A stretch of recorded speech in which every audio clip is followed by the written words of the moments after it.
Power star Pawan Kalyan హీరోగా సుజిత్ దర్శకత్వంలో రూపొందుతున్న చిత్రం ఓజీ. డివివి దానయ్య నిర్మిస్తున్న ఈ గ్యాంగ్స్టర్ మూవీలో ప్రియాంక మోహన్ హీరోయిన్ గా నటిస్తుంది. ఇప్పటికే విడుదలైన గ్లిమ్స్ కి సూపర్ రెస్పాన్స్ వచ్చింది. ఓజీ సినిమా ఎప్పుడెప్పుడు విడుదలవుతుందా అని పవర్ స్టార్ అభిమానులు ఎంతగానో ఎదురు చూస్తున్నారు. అయితే ఇప్పుడు వారి ఎగ్జైట్మెంట్ ను రెట్టింపు చేసే న్యూస్ ఒకటి వినిపిస్తోంది. ఓజీ సినిమాతో పవన్ కళ్యాణ్ తనయుడు అకిరానందన్ వెండి తెరకు పరిచయం కాబోతున్నట్లు గతంలో వార్తలు వచ్చాయి.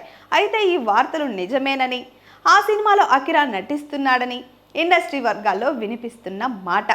రీసెంట్గానే అకిరా కనిపించే సన్నివేశాల చిత్రీకరణ కూడా జరిగిందని టాక్. ఓజీలో పవన్ పాత్ర 3 దశల్లో ఉంటుందంట. టీనేజ్ కుర్రాడిగా, యువకుడిగా, గ్యాంగ్స్టర్గా ఇలా 3 దశల్లో చూపిస్తారట. అయితే 15 నిమిషాల పాటు ఉండే టీనేజ్ కుర్రాడి పాత్రలో అకిరా నటిస్తే బాగుంటుందని సుజిత్ సూచించాడట. దీంతో పవన్ ఓజీ కోసం అకిరాను రంగంలోకి దింపినట్లు తెలుస్తోంది.